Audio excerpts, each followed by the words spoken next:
They come from the sewers to skewer evil. It's TMNT, Mutant Mayhem. Mafia, wake up, wake up. You have created a monster and it will destroy you.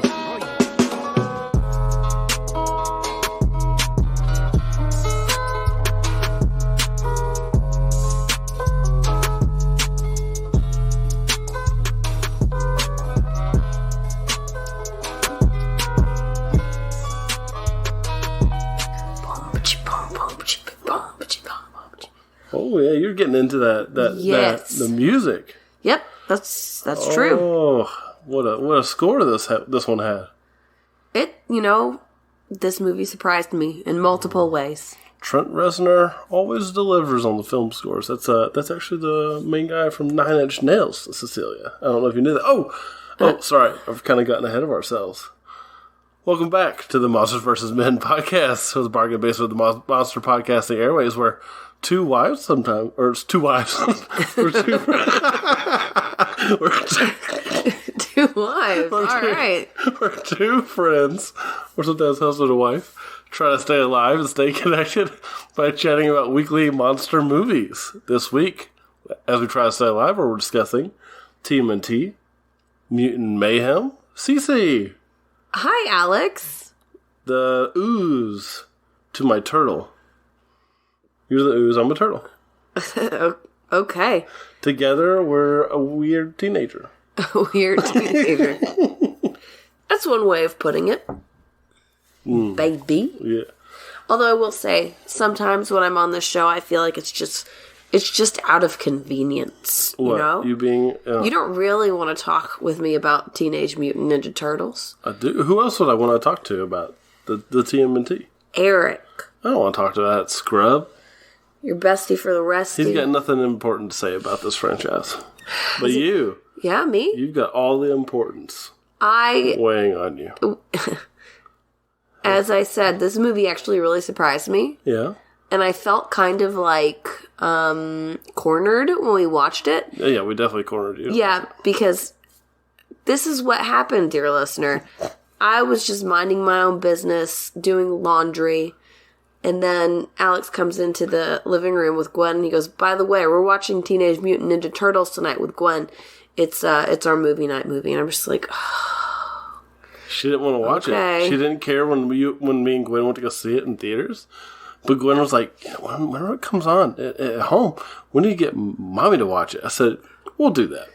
And you did. You caught me off guard, but you had ice cream ready, which softened the blow a little bit. Yeah. If you want me to watch anything, you just put a little tub of ice cream in front of me and I'm good to go, baby. But yeah. Part of the reason that I was so hesitant to watch this movie was because of the animation. Because I'm not sure if you know this, listener, but there are certain types of animation that really just make me feel super uncomfortable, and I don't like them. And when I saw, like, the ad for this movie, I was like, oh, that's a movie that would just give me the heebie-jeebies. And there are parts of it that did, I'll be honest. But overall, I was like, oh, okay. That's not too bad. Well, you came around on it. I came around on it, yes. Even though, full disclosure, I did fall asleep the last 30 minutes of the movie, and we had to watch it at a later time. But I am going to blame the human being that is growing inside my womb and stealing all of my energy. You can't start a movie with me at 9 o'clock and expect me to stay awake through the entire thing. Can't start a movie with you at any time and expect you to stay awake through it. We've had some trouble lately. But I'm growing a person, okay? Okay. All right. Do you want to just get into it? Seems like you got a lot to say about this movie. Yeah, let's do it. All right.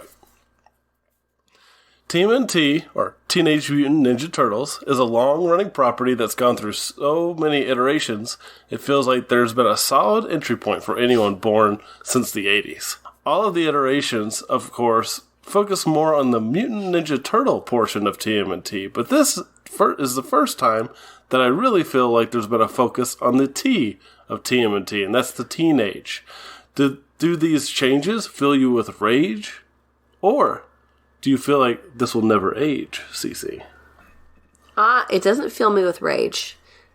growing up, my family wasn't really into Teenage Mutant Ninja Turtles. Oh, really? Yeah, we didn't really watch it. That being said, my godmother gave me a Teenage Mutant Ninja Turtles raincoat. Oh. A little slicker when I was little. A slicker. Yeah. And it had like the little mask that went over the eyes. Oh, that's cool. Yeah, it was cute. I would have to look and see. I bet you anything my dad probably still has pictures of me wearing this thing, but I was never really into it, partly because it just kind of creeped me out. Like, the idea of turtles being ninjas just felt very unusual to me. Now, did you watch the 90s movie when you were, like, the live-action movie? No. It scared... I saw a trailer for it. I said, no. I don't want to see this. You've always been a weirdo, then. I wouldn't say I'd be weirdo, but I just knew what I liked and I knew what I didn't like. But one thing about this new version... And this is what got me. This is what had me drawn in. It's the baby turtles. At the very beginning. Seeing them before they got oozed. And then also after they got oozed and they were just like little babies and Splinter's taking care of them. Oh, yeah. I was like, oh my gosh, they're so cute. Yeah, you and Gwen both. You're loving those baby turtles. Yeah, and then after that, I was invested. I was like, okay, I care about these turtles now. I'm glad that worked for you. Yeah, I think this is I guess to answer my own question, I do feel like this will never age in some ways. There are aspects of it that I'm a little like, why did you do that? And I'll get into that maybe a little bit later. But overall, I was pretty surprised and happy about the movie. I expected it to be at least decent. At least visually, I thought it was going to be pretty great. I still appreciate this nice trend that Spider-Verse has sent us on of doing things different visually in our animated movies and not making everything look like Pixar. Yeah. It's been nice. Now, I do think the visuals here get a little cluttered at times. They get a little too... There's a lot to look at. There's just a little too much animation at times to where things can be muddled in certain sequences. But overall, I feel like most of the choreography and everything is pretty clear. But yeah, I think this different spin works for me. I like the new focus on the teenage. We still have all of our other versions of Turtles, so getting this new version doesn't really step on the toes of other ones. And I'm interested to see where the franchise is going to go. Because where it ends is certainly a surprise. Well, I know. There's going to be more, but where it ends is like, we've never really done accepted by all of humanity. Yeah. Especially so early. See, I didn't realize that they hadn't been accepted by humanity. And nothing else, they hide in everything, and they just know a couple people, like April and Cece. See, I didn't know that. I was very excited by the end of the movie. Yeah, but I want to hear more, Cece. What are some other things that you kind of liked about the film? Probably the vocal acting was really, really good. It was really good. I think that's part of the reason that I liked the Turtles so much, because they sounded like actual teenagers, because they were voiced by actual teenagers, and they just sounded so adorable and like they're figuring out the world, you know? It made it more believable for me, and their voices were just so adorable. I was like, oh, they're cute. Yeah. They're adorable. There is like an authenticity to it. Yes, and the dialogue was very, very good. It was carried out perfectly by just about everybody, and it's not just the Teenage Mutant Ninja Turtles that had great vocal acting. Yeah. Splinter was great. Jackie Chan as Splinter. So Ice Cube as Superfly. Is that who played? Yeah. Yeah, and then it's always fun when you've got a whole bunch of famous people who are in a movie and it's like trying to guess who was that voice. Oh, yeah. So with all of Superfly's entourage, it was fun to just try and guess who was that? Who is that? Yeah, I really liked Paul Rudd's Mondo Gecko. Yes. And then I didn't look and see whoever did Ray Fillet. Ray Fillet. I think that it was who's that rap artist who's got the tattoos all over his face? I don't know. Post Malone? Yeah, I think it might have been Post Malone. Really? Yeah, take a look, verify it. Okay. Keep me honest. You keep talking about what you like. I want to look this up. I'll do the research. Well, I think that those were some of my favorite things. Was the characters were great. The vocal acting was great. And the story was captivating. There were a couple of things that, creeped me out, animation-wise, but overall, the story was good. I have very little complaints about this movie. Now that I'm thinking about it. Yeah, and I think all the comedy works in it as well. Because there's moments where it almost feels like the characters are being try-hard, but it's because they are. Yeah. Which is really funny. And it's even pointed out, like April in one scene is like, this isn't going to make people like you more. And then they pause. And they just keep doing what they were doing. Yeah. Because they think that that's what's cool, which is very teenager. Yes. Very teenager. So I'm looking it up. Ray Fillet, Post Malone. He was good. Which is so funny because every time he says Ray Fillet, it's so badly done. But I kind of like that. Yeah. Now that I know this. But yeah, I mean, there's just a lot of people doing the voices, and I think they really all nailed their roles pretty well. Yeah. Yeah, I think I'm right there with you. I like the characters quite a bit here. They're all distinct, as they should be. That's probably the easiest part of any TMNT thing is you have their solid personalities. Like, the nerdy one, the funny one. Yeah. The only thing they don't really lean into a whole lot is Raphael being full of rage. Like, they mention it a couple times, but They give you glimpses. he doesn't have an anger problem like he does that hurts him like he does in other things, which is fine. We're doing things a little differently in this movie, and I appreciate that that's not the focus, because that's kind of tired at this point. They could have leaned into it more, because when you're a teenager, you're angry most of the time. But I did, like, at the very end where he's on the wrestling team, I was like, that's a cool way to handle that. Oh, yeah. Yeah. that was funny. But yeah, the characters are all knocked out of the park. The humor really lands. I do think that the humor will kind of age this movie, though. Definitely. Because they make a lot of pop culture references that are relevant now, but down the line, people are going to be like, I don't get that. That's a really good point. And Yeah. I do remember thinking that when I first saw it. I was like, oh, these are funny jokes, but no one's going to know a lot of these references in 10 years. Yeah. Or they'll be very aged. Interesting. But you know what? I wonder if some of the other movies have references as well, where it just kind of, they're these nice little time capsules of their time. Yeah. And especially this being a franchise that's really stuck in the 90s, late 80s, I feel like. I appreciate, maybe a little different flavor. Flavor to savor. The other thing, like I said, the animation is gorgeous overall. All the character designs are really cool, especially for the other mutants. What about the music?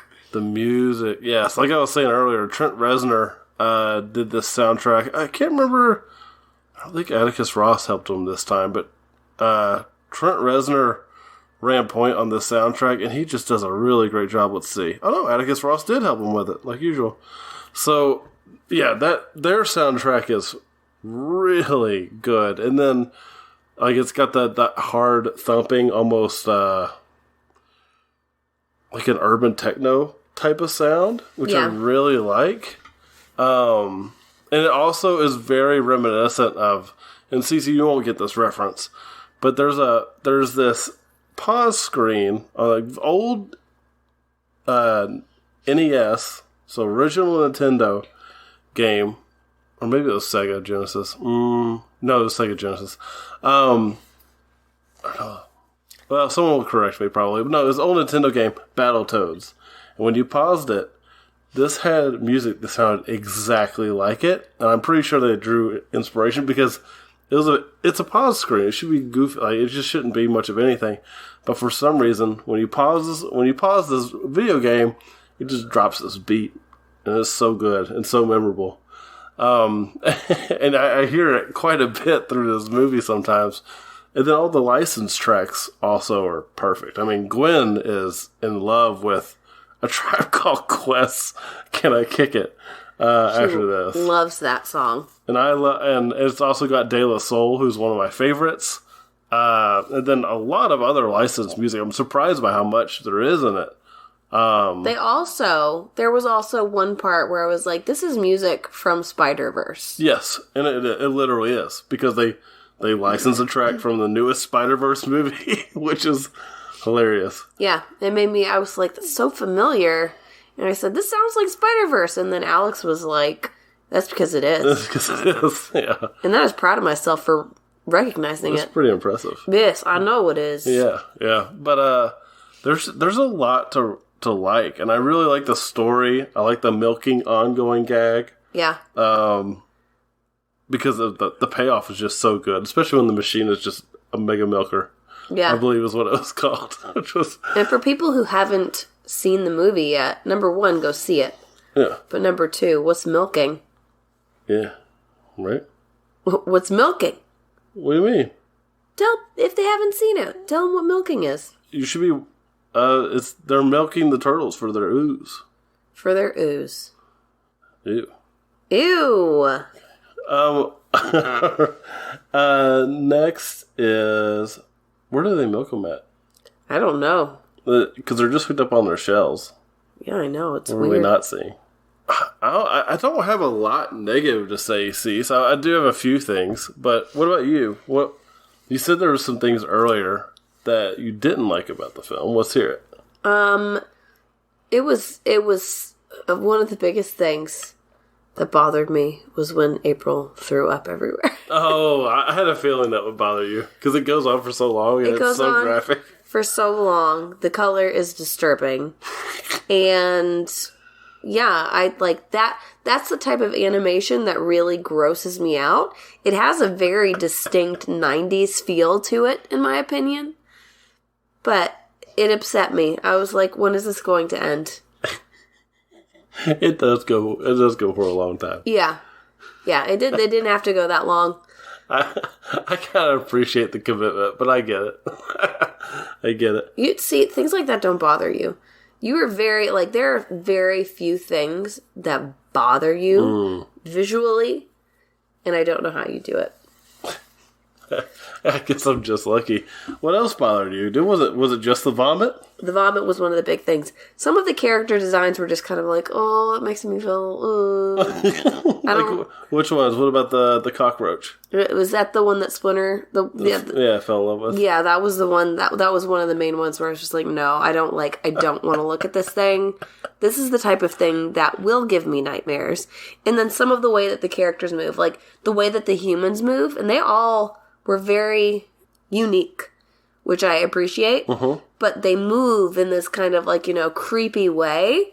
And I'm like, no. That's the type of stop motion that just gives me the heebie-jeebies. But it wasn't stop motion. But I guess it did look like it. It looked like stop motion. And I don't need it in my life.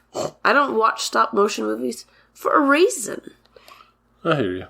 But I want to know, if you're listening to this, you probably have no problem with stop motion whatsoever, or claymation, or any of that stuff. Yeah, probably not. But I can't put my finger on why it bothers me so much. I can't speak to it. There are 3 things that really bother me in life. Okay? Okay. Snakes. Okay.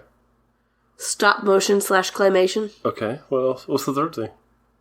The sound and feeling of styrofoam. Oh, yeah. Yes. Those are the 3 things. And the fact that this gave that kind of stop motion, kind of claymation feel. Yeah. That was the one thing that had me go, oh. Really harping on this. Yes! As for me, I think I don't really have a whole lot of complaints. Most of my complaints kind of go to what they do with some of the characters who have different histories, and as far as I know, in all the other media, like Bebop and Rocksteady being good guys is really strange. Actually, making all of these characters good guys pretty much by the end is really strange. Because, as far as I'm concerned, Bebop and Rocksteady are some of my favorite bad guys that they always go up against. So for them to pretty much be taken off the table is a little strange. And then we still have Shredder, and we still have Krang. And Krang's a little alien, dude. No, you probably didn't know that. No. So we still have some, Hallmark bad guys, but I'm a little disappointed with how many they took off the board here, and I'm a little disappointed that the world loves the Turtles. I don't know, I like the undercover element of the series, and that they're always having to like do things at night. I don't know, there's just something fun about it. I like that they get their vindication at the end of the film. I think it's got really good emotion in those moments, and it's really cool when they get to go to school. But it does make me wonder, like... what's going to happen next? Like how does that add... I guess you could do, like, the normal superhero thing where they have to protect their friends, and they don't want to fight in the middle of the school, like Spider-Man. Like, you could do, like, some of the usual stuff, which would be fine, I guess. I just don't know... And maybe my questions will be answered, but I think it's weird to have our Turtles accepted by all of humanity already. I think that's like a 3-movie arc. Like a 2-movie arc at the very least. They could have definitely carried it on for longer, but, you know, in the series, did people know that they existed, or was it like they were undercover for a lot longer? As far as I know, nobody ever knows they exist except for like Cece and April. They're the only two that ever really know about them. Maybe they find acceptance at the end of one of the series from the whole world, but I don't recall that being a thing. But it's been a while, so. Well, you need to catch up on your Teenage Mutant Ninja lore. Yeah, I do. And you're doing it, because you and Gwen are watching series. Yeah, we're watching the... early 2000s series, which is very good so far. Very impressed by it. I really like it. But this episode is not about that. Now, Cece. Yeah? Do you have anything else to say before I take us on to our next segment? No. All right. Well, tonight, today on MVM Plus, our other, we're going to talk about the reason for the season. Some spooky things. Some spooky, ooky. Halloween things. Yeah. So we're going to talk about some spooky things, and we're going to talk about our favorite movies, TV shows, but also like some favorite traditions around this time that we really like. Yes. Because I think that, I don't know, I would say our listeners, if there's one thing that they all have in common, they probably all like this time of year. Yeah. In terms of those based in the U.S. Yeah. I don't know. I wonder what other countries do in October. Do they watch horror movies? That's a good question. You know? If you're listening from another country, let us know, because I would love to know what other people do. So I know that there are some countries that are, like, completely opposed to Halloween. Well, like, in Australia, for example. It's, like, the complete opposite weather. Yeah. Does it feel like it's a good time to watch a horror movie when it's nice and sunny outside all the time? Well, you know, there are places in America that have sunny weather year-round, too. Yeah. Don't ruin my premise. Sorry, I'm just putting it out there. All right. Yeah, but, yeah, subscribe to our Patreon, MVM_pod, and get those episodes. And you also get our main episodes a week early. Cece. Yeah. That brings us to our awards. Okay. Who's your compelling character award going to? I think that my most compelling character award is going to go to Leonardo. Because I like that he takes on the leadership role, but also at the same time, like, he's a little, I feel like I understand him. Being a little unconfident in his abilities and kind of shy, but he still wants to follow the right path. Mm-hmm. So, I don't know. Seeing him, I feel like he did grow throughout the movie, personality-wise, and you know, with his self-esteem. And by the end of the movie, they're like, you know, oh, you sounded like a leader there. I was like, okay, I appreciate him. Yeah. Yeah. And, you know, they're teenagers. So being a leader is not easy. No, it's not. Easy. But, yeah, Leonardo's a good pick. You know, I like all the Turtles, but I'm going to go with Master Splinter. Master Splinter? Listen. He's voiced by Jackie Chan, first off. Hint to my Can't Believe That Acting Award. But also, I think the character is really interesting. I like seeing him with the afro, him raising these 4 turtles, him having a best friend that got killed and then he ate him. who he ended up falling in love with. I mean, this man's got layers. He's got all these principles. And he cares about the turtles. He cares about the turtles. He cares about everybody. He's a very kind person. Yeah.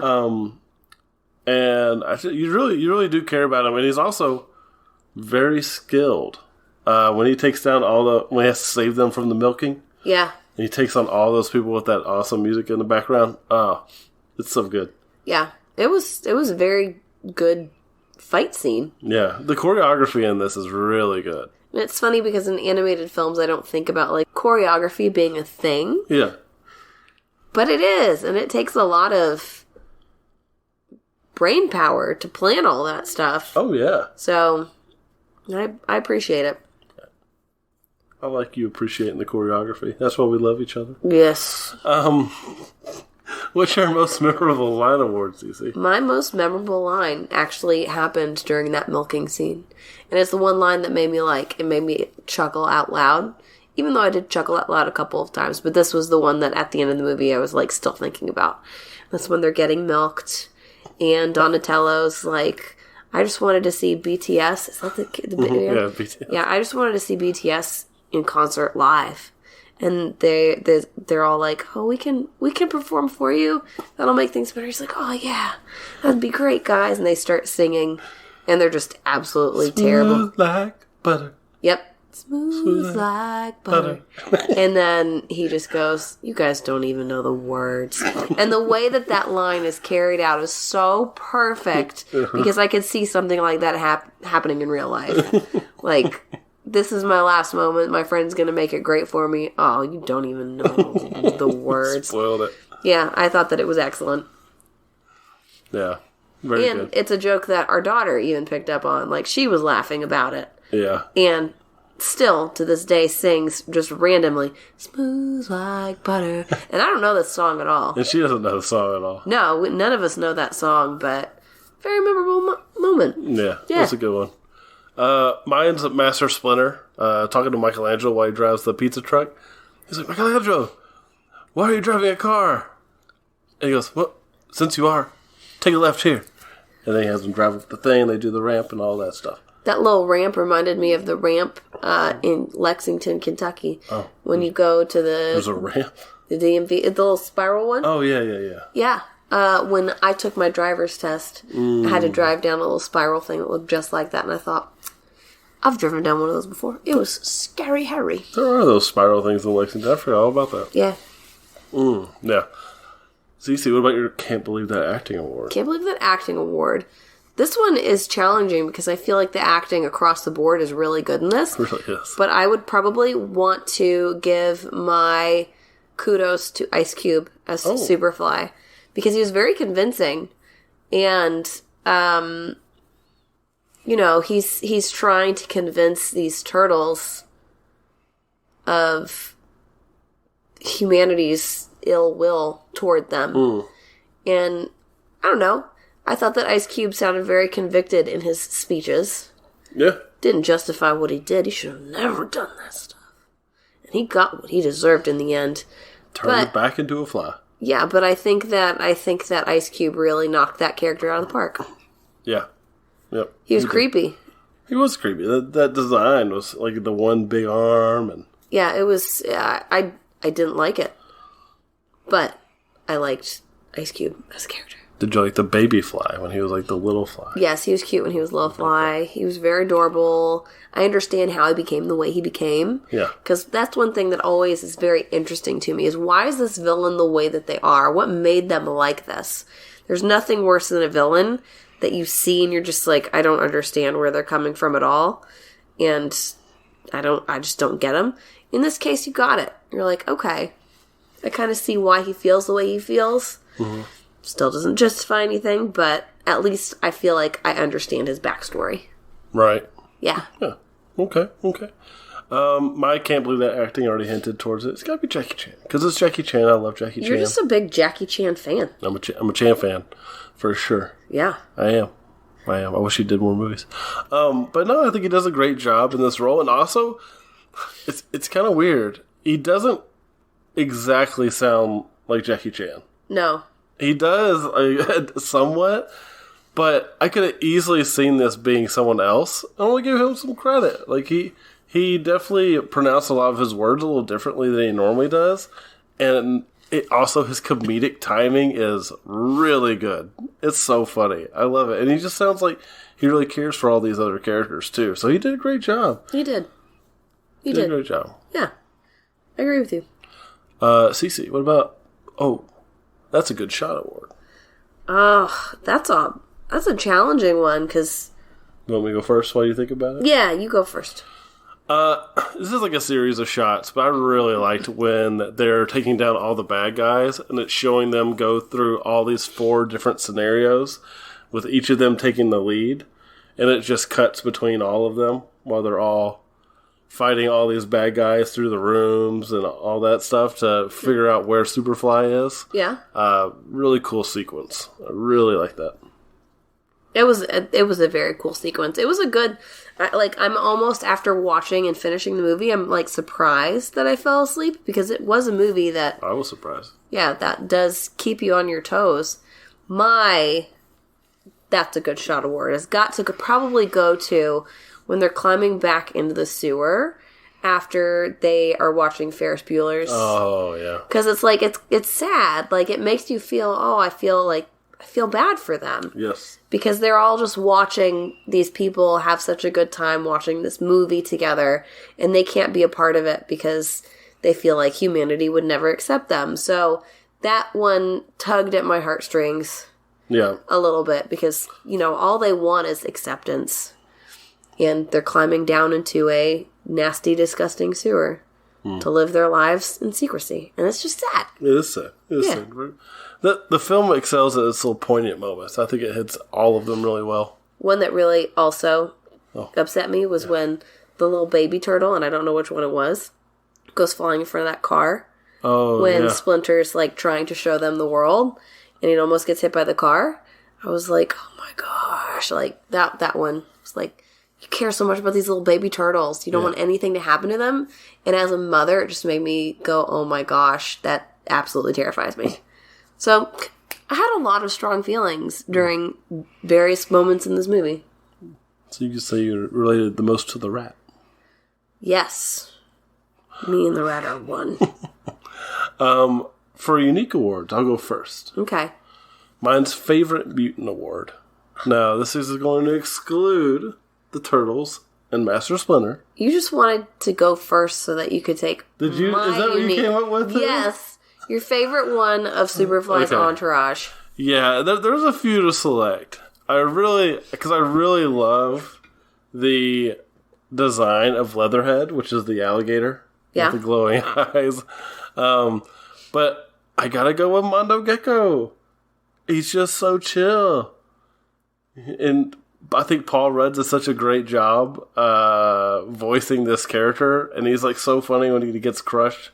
When I think he's crushed and he doesn't have his tail. And then it just grows back. And he just I think he's funny. I just love this guy. He's like the perfect Michelangelo of their team. I agree with you. That was going to be my answer, too. Okay, I'll pick a different one if you want. No, we can both have the same favorite mutant. Okay. The reason that I liked him is because he was so nice and accepting of the Turtles when he first met them. He went up and gave them hugs, and they were just like, oh, this guy's really nice. It's like, okay, he's not so bad. He's not so bad. Even though I know he's on the bad team, at least in that moment, I liked him. Yeah. I could see that there was some humanity in his soul. Yeah. Yeah. Humanity in that little lizard soul of his. Cece, let's hear your final thoughts, and, well, you can do a tiered rating. A tiered rating? I'll let you do it. How's the Gamera, Godzilla, and... So it's Gamera, Godzilla. I would say... I would give this a Godzilla rating. Wow. Okay. Yeah, because I am very seldom impressed with movies that are, animated and aimed toward younger crowds. Which this one had a lot of... Gwen loved it. Gwen absolutely loved it. So it's got a very wide demographic that it will appeal to. Mm-hmm. Usually those types of movies, I'm like, I don't there are other things that I would rather watch, but I would watch this one again with Gwen if she asked me to watch it. 100%. Yeah, so I would give it a Godzilla. Okay. All right. Yeah, it's the same for me. It's a Godzilla tier. From the music to the characters to the animation to the joke to the story, I think this hits all the marks. I can't believe how well done it is. There's really, honestly, any of my complaints are kind of nitpicks because of expectation and not necessarily anything the film did. Like, yes, do I want Bebop and Rocksteady to be ongoing villains? Yeah, I would. But that's an expectation. The film's doing its own thing. I'm going to let it do its own thing. Because I have the other versions that I can watch at any time. That's true. So, see, I went into it with literally no expectations. I went into it with, I'm probably not going to like this. So for me, it exceeded my expectations highly. Yeah. I really liked it. I think it nails its ongoing jokes. I mean, it's just so well crafted, and its action scenes are just stellar. So definitely a Godzilla tier film. I mean, that means everyone's got to go watch it if they haven't already seen it. That's right. Yeah. That's right. And your 5-year-old's going to like it too. Absolutely. Cece. Yeah? Next week. What are you watching next week? We're going to be joined by David, someone who's joined the podcast before. Used to be with the Kaiju Apostle. He also had Saved by the Belial. He's since retired both of those podcasts, but he's going to be joining me for Starship Troopers, an old late 90s relic that has aged gracefully, especially with its themes. So I'm excited to delve into that, see how everything holds up in it, because this is a movie that was panned a long time ago and has just gained cultural relevance ever since. So I can't wait to check it out. As someone who's never seen it before, what are the monsters in that movie? They're bugs. They're bugs? Yeah. They're like alien bugs. So they don't look like anything they don't really look like anything we're like familiar with, but they're bugs. Okay. All right. Yeah. Bugs McGee. Yeah, but they're alien bugs. So like, if you have a fear of spiders, you don't have to worry about that because there's no spiders in this. Okay. All right. Yeah. So that type of thing. You're going to love it. Yeah, so I can't wait to watch Starship Troopers. I hope that the quality is better than a pooper. You want to give it a shot? Don't worry about it. All right. As always, thank you for listening to Monsters vs. Men. Please leave us feedback on your podcasting service of choice, and email us at mvmpod@gmail.com, and we'll read any of your emails on the show. You can also follow us and message us on Twitter and Instagram at mvm_pod. Become a bargain basement at patreon.com/mvmpod, where you receive weekly bonus content, including special reviews, interviews, and host chats. And if you can't join at this time, you can always leave a review, as it always helps. Monsters vs. Men is produced by Alex Cornett. Executive producers are Kevin Alexander, Faye Basier, John Freeman, and Christopher Clavero. Special thanks to our wives, Rock Band for PlayStation 3, which forms Cell Block B, Louis Loops, Senor Honda, Drew the Collector, our Instagram connector, and you, the listener, for listening. Until next time, don't eat too much pizza from the pizza shop. Try to stay alive. Good gravy. Mafia, wake up. Put me on the spot, you bat. You have created a monster and it will destroy you.